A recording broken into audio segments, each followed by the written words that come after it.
Smriti Irani, I also want to ask you, freedom of speech is a big issue and freedom of speech has become the corner of debate. But when we see protests on the issue of CAA starting from Shaheen Bagh, then leading into the riots that we saw in Delhi last year, then coming on to these farmer protests, and I'm not even talking about the kind of narrative that was set about the abrogation of Article 370 on what happened in Jammu and Kashmir and demo before that. The fact of the matter is that somewhere there is a mistrust and there is a complete snapping of any communication lines between opposition parties and the government. Do you think any democracy can function with such mistrust between the two sides? This session of Parliament, Navika, you saw a very emotive farewell given by the Prime Minister of the country to the leader of the opposition in Rajya Sabha. At the same time, in the Lok Sabha, you saw a deliberate defiance which was politically of interest to Mr. Rahul Gandhi, which was at display in the Lok Sabha.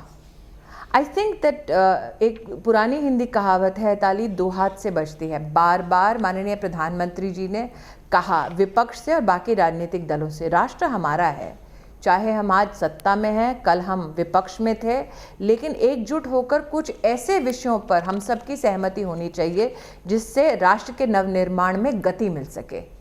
लेकिन अगर गतिरोध का काम विपक्ष करता है तो आप कहिए कि जिम्मेदारी किसकी है कि संवाद टूटता नजर आता है, जर्जर होता नजर आता है. प्राइम मिनिस्टर ने यह भी कहा अपने उद्बोधन में कि एक तरफ राज्यसभा में राष्ट्रपति अभिभाषण के प्रति आभार व्यक्त करने के लिए कांग्रेस के वरिष्ठ नेता सम्मानजनक वहां पर विराजित थे, लेकिन दूसरी ओर लोकसभा में हुड़दंग मचाया कांग्रेस पार्टी के नेताओं ने. एक पार्टी, कांग्रेस पार्टी, जो अपने आप में अपने नैरेटिव को लेके, अपने अप्रोच को लेके डिवाइडेड है. The left hand doesn't know what the right hand is doing. The Rajya Sabha and the Lok Sabha of the Congress party does not work as a cohesive unit. You're asking me to take responsibility to speak from their position. But Smriti Irani, even to the fact you make a reference to the Prime Minister's speech on the farewell of Ghulam Nabi Azad, leader of opposition in Rajya Sabha.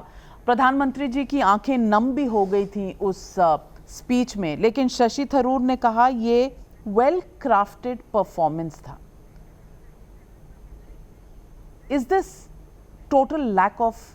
मुझे लगता है कि जिनका जीवन शायद performance पे उस प्रकार की politically, of course it is, किसको हम लोग सराहना कर रहे थे? विपक्ष के नेता की सराहना कर रहे थे. गुलाम नबी आजाद भारतीय जनता पार्टी के सदस्य नहीं है, राज्यसभा के सदस्य हैं.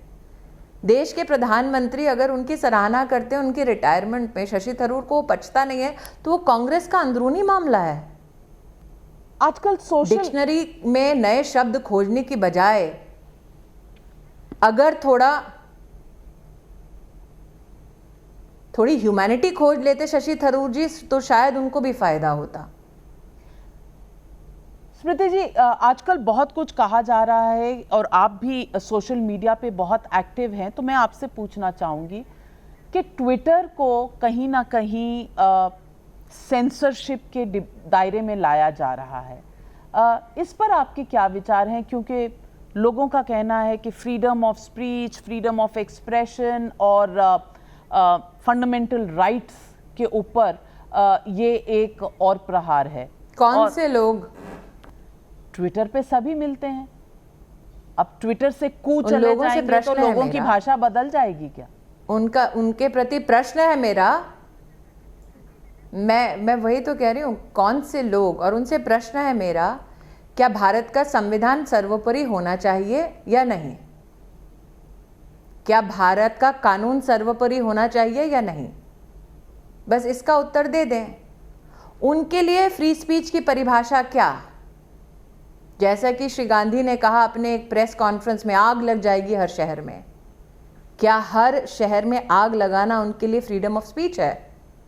क्या राष्ट्र के टुकड़े करने का नारा देना उनके लिए फ्रीडम ऑफ स्पीच है? हाँ, कुछ लोगों ने कहा भी है that if I want to trample my flag, if I want to call for the disintegration of my country, that is the hallmark of free speech. But the Constitution says that free speech comes with responsibility. The two cannot be divorced from each other.